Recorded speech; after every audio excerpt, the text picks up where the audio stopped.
Je m'appelle Mathieu Guillermin, je suis enseignant-chercheur à l'Université catholique de Lyon. Alors, je suis physicien dans une première vie et puis maintenant philosophe des sciences et de la connaissance.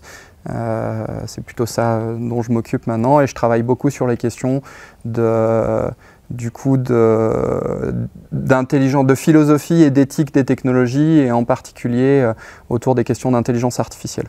Oui, bonjour, je suis Aurélien Garivier, moi, je suis professeur à l'École normale supérieure de Lyon, à cheval entre les mathématiques et l'informatique. Et mon domaine d'enseignement et de recherche privilégié, c'est l'intelligence artificielle et plutôt sur un versant très théorique.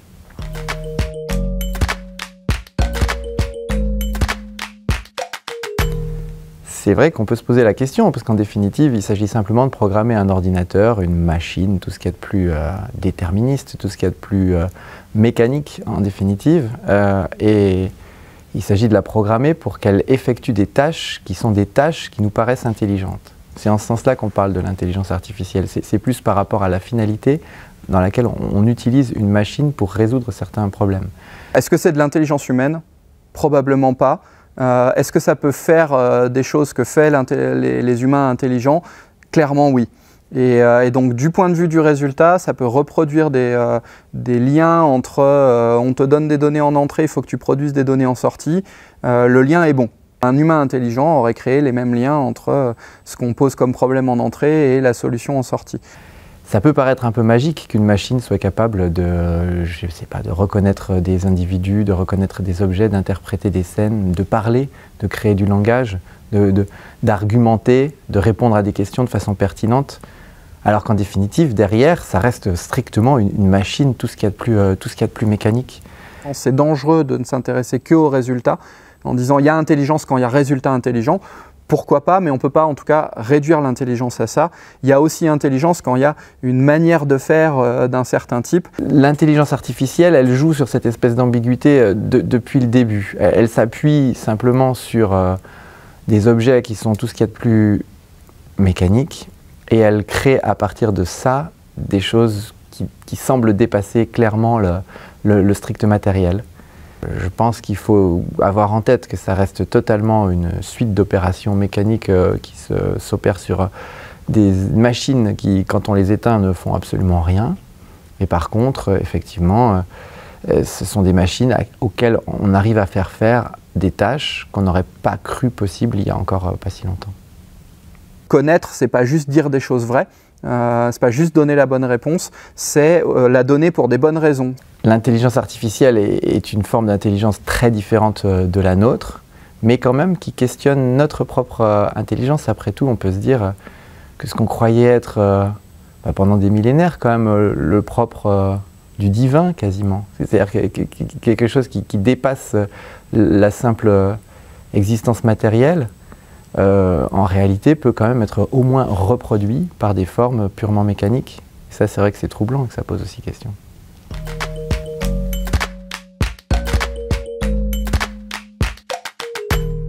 Alors jusqu'où l'IA peut aller, encore une fois, moi je pense qu'en termes de production de résultats, les limites ne sont pas fixées. Enfin, dire le bon mot, même dans l'ordre de l'affect, répondre comme il faut à une phrase en disant je t'aime moi aussi, des choses comme ça, je ne vois pas de difficulté à ça. À partir du moment où on a des exemples de ce qu'il faut répondre, l'IA peut le faire. Là où il y a des limites, c'est quand on n'a pas d'exemple. Alors quand on n'a pas d'exemple, c'est plus embêtant parce que il faut guider l'algorithme pour qu'il dise quelque chose, sauf qu'on n'a pas les exemples. Donc quand nous, on n'a pas déjà inventé les solutions, ça peut être beaucoup plus compliqué. Tout ce qu'on sait, c'est donner des exemples de tâches qui nous semblent être des tâches intelligentes. Et chaque fois qu'on le fait, on arrive quand même plus ou moins vite, plus ou moins bien, mais avec le temps quand même de mieux en mieux, on arrive à le faire faire à des machines. En ce sens-là, effectivement, on peut penser que le développement de l'intelligence artificielle n'est pas terminé. Par contre, ce qu'on ne va pas pouvoir reproduire, c'est la manière dont le fait l'humain. L'ordinateur le fait de manière complètement inerte, c'est une grande horlogerie, alors que l'humain le fait avec de la biologie, des cellules vivantes, de l'interoception, enfin de la perception de son propre intérieur, du ressenti. Ça passe par les tripes, c'est douloureux, ça fait peur, et c'est pas seulement je dis que ça fait peur, c'est je ressens la peur. Et ce qu'on vit et ce qu'on ressent compte pour l'intelligence, à mon sens, et on le vit, on le ressent parce qu'on est des êtres constitués comme on est, avec notre biologie. Une machine ne relève pas de la biologie, un ordinateur ne relève pas de la biologie, et du coup n'a pas ces dimensions-là.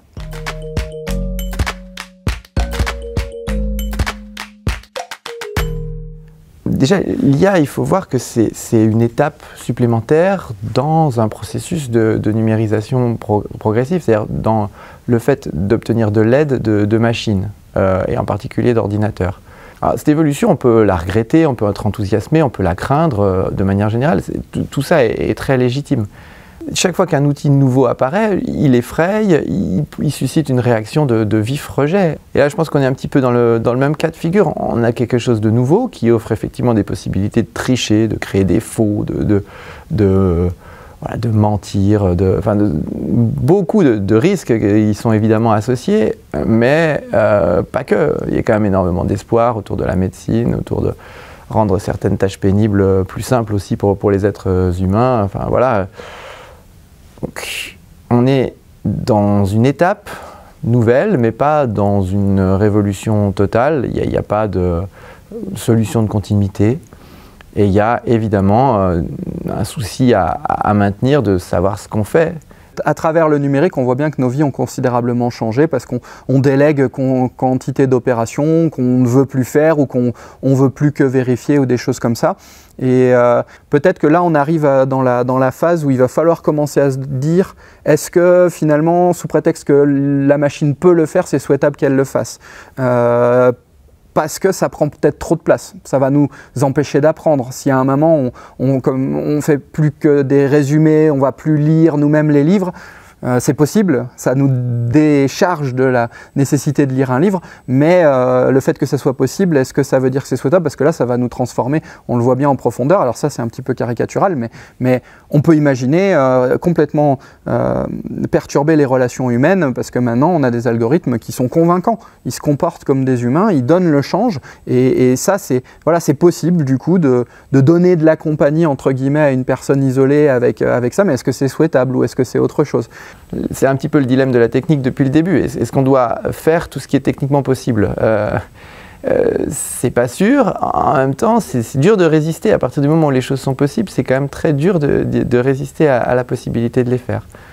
Donc je pense que l'important sur l'intelligence artificielle, c'est vraiment d'accompagner, de comprendre et d'influer sur l'évolution de ces technologies-là, et pas de les rejeter ou pas de se borner simplement à les limiter. Le risque est quand même important.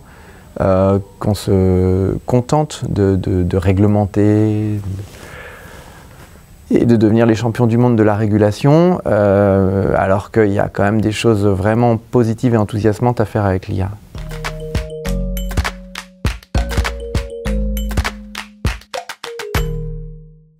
De quelle IA on aurait réellement besoin? Ça, je pense que c'est vraiment la grande question ultra importante qu'il faut crier haut et fort de partout, parce qu'on n'a pas la réponse. Et pour moi, la vraie création de valeur avec l'intelligence artificielle et le numérique en général, c'est justement au moment où on va se dire de quoi j'ai besoin. Qu'est-ce que ça veut dire apporter de la valeur à cette situation-là par tel ou tel outil?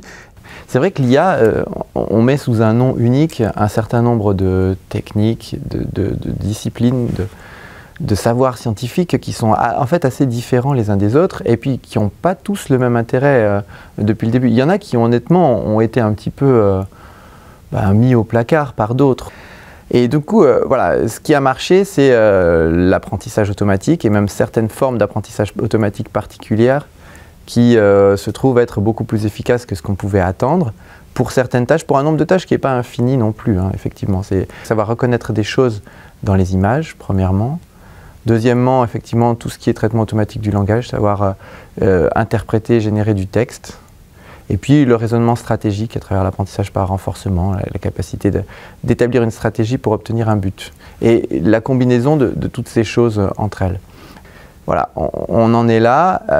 De quelle IA nous on a besoin? Évidemment, probablement de celles qui nous aident sans nous aliéner. C'est ça qui est difficile. C'est-à-dire qui nous apportent des choses qui automatisent un certain nombre de tâches qu'on est capable de faire, mais qu'on préfère déléguer en définitive pour nous concentrer sur d'autres tâches plus intéressantes ou bien même effectuer des tâches qu'on n'est pas capable de faire. Bon, un exemple assez simple, mais qui pourrait vraiment, pour le coup, changer la face du monde, c'est l'automatisation des moyens de transport. Hein, à partir du moment où tous les véhicules pourraient être autonomes de façon fiable et communiquant entre eux, on peut quand même espérer que ça induira une sécurité du trafic routier infiniment supérieure à celle qu'on a avec des individus potentiellement énervés ou moyennement habiles qui se rendent dedans quand même régulièrement. Ça, c'est un espoir. Après, le problème est toujours le même. On accuse le GPS d'avoir rendu les gens incapables de se débrouiller dans une ville ou de lire une carte. Là, c'est la même chose. Si on délègue notre capacité de conduire ou de nous repérer ou de nous déplacer à des machines, il faudra quand même s'assurer qu'on en est encore capable le jour où elle ne marche pas. De quelle IA on a besoin? La réponse pour l'instant, ce serait presque un sorte de projet métapolitique en fait, qui est de dire il faudrait qu'on politiquement on reparle, on refasse vraiment de la politique plus largement, pas seulement nos représentants, pour dire quel monde en veut et quelle est la place de l'intelligence artificielle et des technologies en général dans ce monde-là. Et ça devrait se fonctionner dans ce sens-là. Et le problème, c'est que certains humains mettent en place certaines choses parce qu'ils ont les idées, parce que ça se vend à un instant T, parce que c'est rentable et ainsi de suite, parce que ça fonctionne comme ça. Et ça crée le monde de l'IA, dans lequel après on se demande quelle est notre place. Et là, il n'y a pas pire pour se poser la question. Il faudrait vraiment arriver à retourner vers quelle est la place de l'IA dans un monde à construire et quel est ce monde. Il y a vraiment du travail à faire pour imaginer ce projet et dans ses détails en plus avec tous les petits contextes dans lesquels ça s'exprime.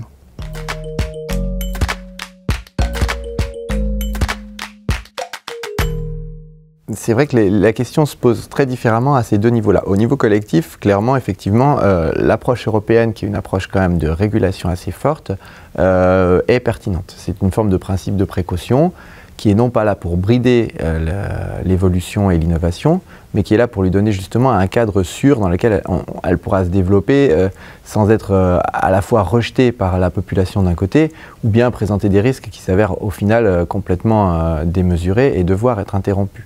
L'autre approche qui correspond à un espèce de risque, c'est quand même garder au niveau scientifique une maîtrise de ces outils-là. C'est-à-dire à la fois des maths et de l'informatique qui sont derrière. Il faut qu'on ait un maximum de gens en Europe qui les comprennent et qui sachent les développer, qui sachent continuer à influer sur leur développement. Ça a toujours été le cas jusque-là. On a des scientifiques de premier plan et il faut faire attention à ne pas être marginalisé à ce niveau-là.